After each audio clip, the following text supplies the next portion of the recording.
Hello, good afternoon everyone. आज के lecture में हम क्या देखेंगे? तो आज के लेक्चर में हम कांग्रेस बनारस कलकत्ता एवं सूरत अधिवेशन का हम देखेंगे कि कब कब क्या क्या क्वेश्चन आए हैं। तो बनारस अधिवेशन 1905 में हुआ था। इसके बाद हम देखेंगे कलकत्ता 1906 में, और इसके बाद सूरत अधिवेशन 1907 में हुआ था, जिसमें गरम दल कांग्रेस का विभाजन गरम दल और नरम दल दो राष्ट्रवादी धारणाओं में हो गया था। इसके बाद हम देखेंगे, सबसे पहले हम क्वेश्चन पढ़ते हैं। कितने क्वेश्चन हमको इसमें सॉल्व करने हैं? तो इसमें कम ही क्वेश्चन सॉल्व करने हैं, तो 26 क्वेश्चन सॉल्व करने हैं। तो हम इसमें जल्दी क्वेश्चन सॉल्व कर लेंगे। तो हम फर्स्ट क्वेश्चन हमारा है, तो 18 वर्ष की आयु में स्नातक 20 वर्ष की आयु में प्रोफेसर तथा सुधारक के यह संपादक 25 वर्ष की आयु में सार्वजनिक सभा और प्रांतीय सम्मेलन के मंत्री, 29 वर्ष की आयु में राष्ट्रीय कांग्रेस के मंत्री, 31 वर्ष की आयु में महत्वपूर्ण रॉयल कमीशन के समक्ष अग्रणी प्रभाव, 34 वर्ष की आयु में प्रांतीय विधायक, 36 वर्ष की उम्र में इम्पीरियल विधायक और 39 वर्ष की उम्र में भारतीय राष्ट्रीय कांग्रेस के अध्यक्ष। एक देशभक्त जिसे महात्मा गांधी ने स्वयं अपना गुरु माना। इन शब्दों में एक जीवनीकार ने वर्णन किया, तो किसके द्वारा? गोपाल कृष्ण गोखले। हम इसमें बोल सकते हैं कि गांधी जी के राजनीतिक गुरु। हमको ये क्वेश्चन इतना बड़ा है तो हमको समझने में तो बहुत ही ज़्यादा टाइम लगे। फिर अगर हम ये लास्ट लाइन को अच्छे से पढ़ते हैं कि गांधी जी के गुरु, तो हम इसका आंसर ईजिली दे सकते हैं। तो गोपाल कृष्ण गोखले इसका सही रहेगा आंसर। इसके बाद हम देखेंगे सेकेंड क्वेश्चन। तो गोपाल कृष्ण गोखले ने कांग्रेस के लिए अधिवेशन में अध्यक्षता की थी।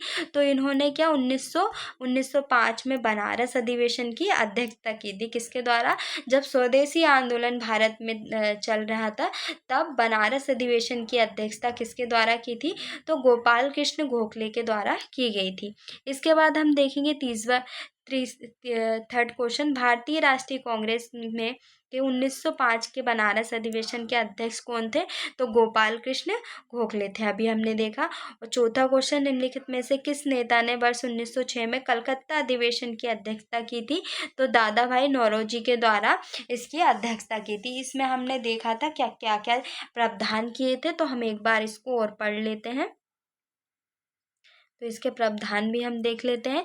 वर्ष 1906 के कलकत्ता कांग्रेस अधिवेशन में अध्यक्ष पद को लेकर पार्टी में विभाजन की नौबत आ गई थी, लेकिन दादा भाई नौरोजी के अध्यक्ष बनने से संभावित विभाजन उस समय क्या टल गया था, पर 1907 में क्या विभाजन हो ही गया था।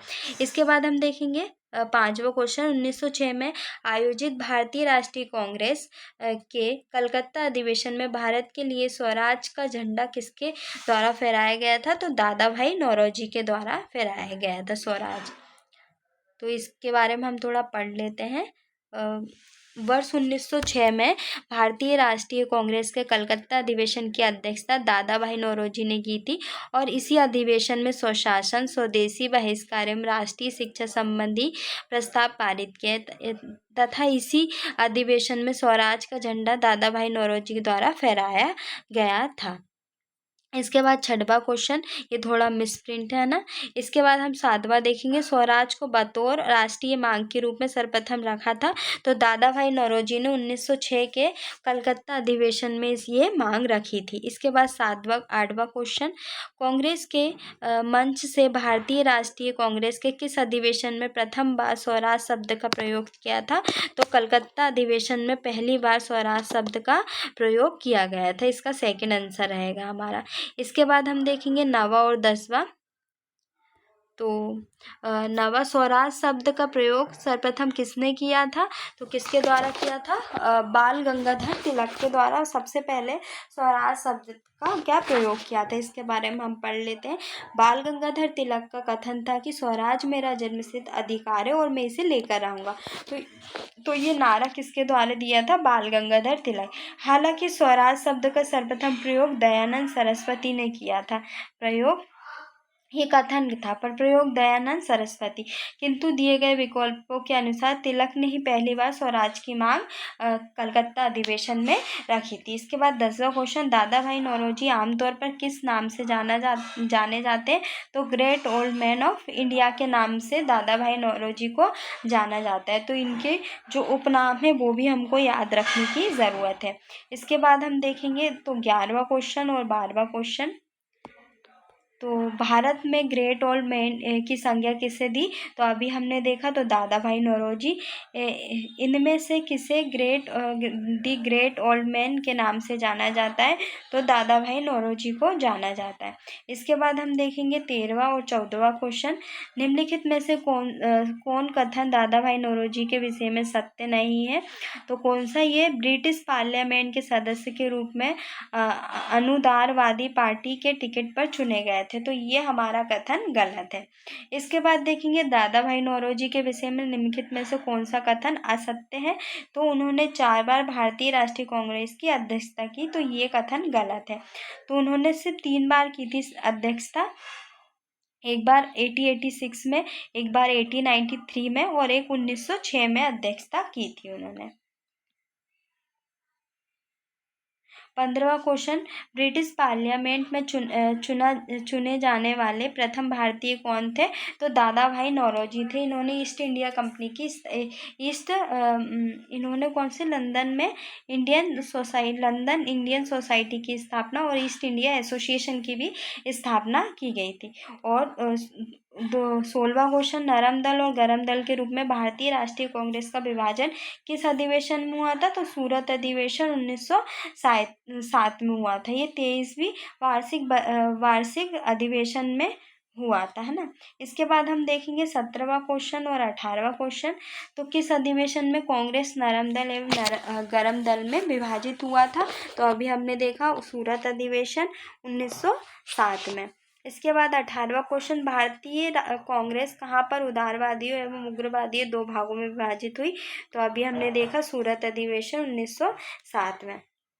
इसके बाद देखेंगे 19वां क्वेश्चन, 1907 के राष्ट्रीय कांग्रेस के सूरत में वार्षिक अधिवेशन की अध्यक्षता किसके द्वारा की थी? तो रासबिहारी घोष के द्वारा इसकी अध्यक्षता की थी। 20वां क्वेश्चन, भारतीय राष्ट्रीय कांग्रेस के वर्ष 1906 में विख्यात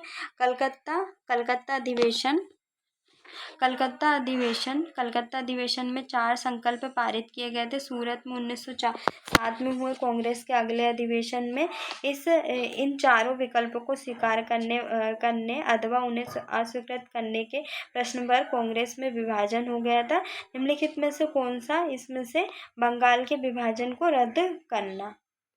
इसके बाद हम देखेंगे 21वां क्वेश्चन। तो 20वीं सदी के प्रारंभिक वर्षों में कांग्रेस में विभाजन की प्रक्रिया शुरू हुई थी, तो उपरोक्त में से सभी सही है। इसके बाद हम देखेंगे 22, 23। तो हमको कथन 1, कथन 2 और कथन 3 को देखना है। 1907 में कांग्रेस वार्षिक अधिवेशन की अध्यक्षता रासबिहारी घोष ने की थी, तो ये सही है। इस अधिवेशन में कांग्रेस को 2 गुटों में बांटा गया था, ये भी सही। 1916 में दोनों गुट एक हो गए थे, तो ये तीनों ही आंसर हमारे क्या हो गए थे इसमें। 1916 में वार्षिक अधिवेशन में कांग्रेस के 2 गुट नरम विलय हो गया था इस अधिवेशन की अध्यक्षता, तो ये सिन्हा ने नहीं की थी, है ना। तो हमारा आंसर सी कथन गलत है, क्योंकि ये किसके द्वारा की थी अध्यक्षता? अंबिका चरण मजूमदार के द्वारा अध्यक्षता की थी। 1916 में तो 1 हो गए थे, पर अध्यक्षता अंबिका चरण मजूमदार ने की थी। और 23वां क्वेश्चन और 24 और 25वां क्वेश्चन तीनों देख लेते। भारतीय राष्ट्रीय कांग्रेस में सूरत की फूट डली थी 1907 में। तो भारतीय राष्ट्रीय कांग्रेस का प्रथम विभाजन कब हुआ था? तो कब हुआ था? 1907 में प्रथम विभाजन हुआ था। इसके बाद हम देखेंगे 25वां, सूरत विभाजन का नेतृत्व किया था, तो किसके द्वारा किया था? तो तिलक के द्वारा किया गया था। इसके बाद हम लास्ट क्वेश्चन देखेंगे, हमारा लास्टवा क्वेश्चन, वर्ष 1907 में सूरत में भारतीय राष्ट्रीय कांग्रेस के विभाजन का मुख्य कारण क्या था? तो ये सेकंड, अंग्रेज सरकार के साथ नरमपंथियों की वार्ता करने की क्षमता के बारे में चरमपंथियों में विश्वास का अभाव। तो इसका हम थोड़ा देख लेते हैं। वर्ष 1907 में सूरत में भारतीय राष्ट्रीय कांग्रेस में के विभाजन का मुख्य कारण था अंग्रेजी सरकार के साथ नरमपंथियों की वार्ता करने की क्षमता के बारे में चरमपंथियों में विश्वास का अभाव। सूरत अधिवेशन में चरमपंथी लाला लाजपत राय को अध्यक्ष बनाना चाहते थे, जबकि उदारवादी रासबिहारी घोष को अध्यक्ष बनाने के पक्षधर थे। अंततः रासबिहारी घोष अध्यक्ष बने थे। इसके बाद हम नेक्स्ट लेक्चर में मुस्लिम लीग का गठन 1906 में देखेंगे। इससे रिलेटेड हम क्वेश्चन पढ़ेंगे। क्वेश्चन कितने आए थे, हमको 12 क्वेश्चन देखने हैं, तो हम ये नेक्स्ट लेक्चर में पढ़ेंगे। इसके बाद मार्ले मिंटो सुधार के बारे में देखेंगे।